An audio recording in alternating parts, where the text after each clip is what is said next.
그 다음에 이제 마태복음 18장 10절에는 구원받은 각 사람에게 천사가 있어서 천사가 하나님께 직고한다고 했습니다. 하나님은 전지전능하신데 왜 천사에게 보고를 받으시는 걸까요? 마태복음 18장 봅시다.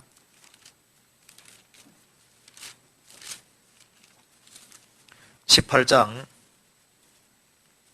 10절. 삼가 이 소자 중에 하나도 없인 여기지 말라. 너희에게 말하노니 저희 천사들이 하늘에서 하늘에 계신 내 아버지 얼굴을 항상 배웁느니라. 거지 나사로가 죽었을 때도 누가복음 16장 보면은 천사들에게 받들려 아브라함의 품에 들어가 복수로 되어 있거든요. 우리가 구원받은 사람 배후에 천사가 한 명 있는 게 아니라 여러 명 있는 것이 맞는 것으로 보입니다. 여기도 저희 천사들이 복수로 되어 있고 누가복음 16장에도 복수로 되어 있습니다. 천사들에게 받들려. 그러니까 구원받은 사람이 생각보다 많지 않기 때문에 하나님이 천사를 하나 보내놓은 게 아니라 천사를 여럿이 이렇게 보내놓은 것 같아요. 그래서 이 구원받은 사람들 배후에 천사들이 있고 그리고 천사들이 계속 보고를 하는 것이 맞다 그 말입니다. 주님은 다 하시는데 왜 그렇게 하시느냐? 하나님이 다 하시죠. 하나님 혼자 다 할 수도 있지 않습니까?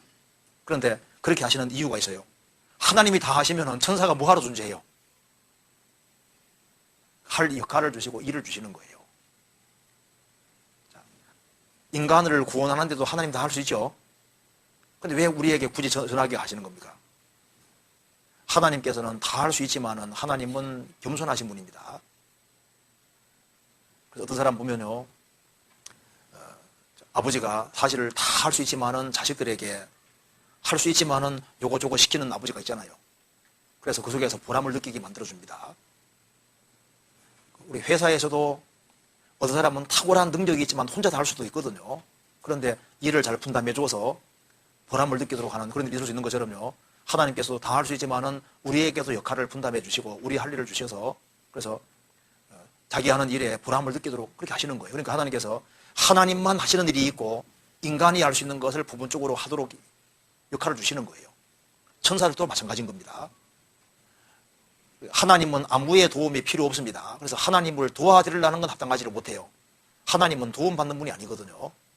근데 하나님은 하나님 혼자 할 수도 있지만은 자신들에게 하나님 앞에 자신을 드리는 사람들의 헌신을 통해서 일을 또 하시는 거예요. 그렇게 함으로써 상도 주시고 보람도 느끼게 하시고 그렇게 하시는 겁니다. 하나님께서는 천사를 만드셨고 만드신 목적이 구원받은 사람을 도와주게 하려고 만드신 거예요. 그러니까 천사는 처음부터 하나님이 구원받은 사람을 섬기라고 원래 만드신 겁니다.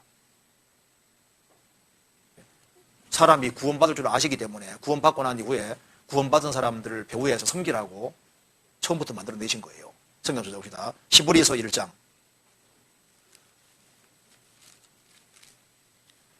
14절.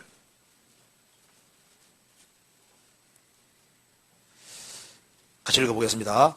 모든 천사들은 부리는 영으로서 구원 얻을 후사들을 위하여 섬기라고 보내심이 아니뇨. 이게 일부가 아니라 모든입니다. 모든 천사들은, 그래 천사들은 하나도 예 없이 전부 다입니다. 모든 천사들은 하나님이 부려먹는 영이다. 그리고 구원 얻을 후사, 영혼이 구원함을 얻었고 이제 주님이 재림하시면 몸까지 구원함을 얻을 후사들, 상속자들, 구원받은 사람들입니다. 구원받은 사람을 섬기라고 보내신 것이다. 그래서 구원받은 사람을 배후에 섬기고 봉사하고 있는 거예요. 그래서 천국 가면은 천사들이 우리 종입니다. 우리가 천사들을 판단하고 천사를 부리는 거예요. 그 영광스러운 천사를 부리는 특별한 특권이 우리에게 있는 겁니다. 그래서 하나님께서 할 수 있지만 역할 분담을 해주심으로써 보람 느끼게 하시고 자기 존재 가치를 일깨워주고 그렇게 하시는 거예요.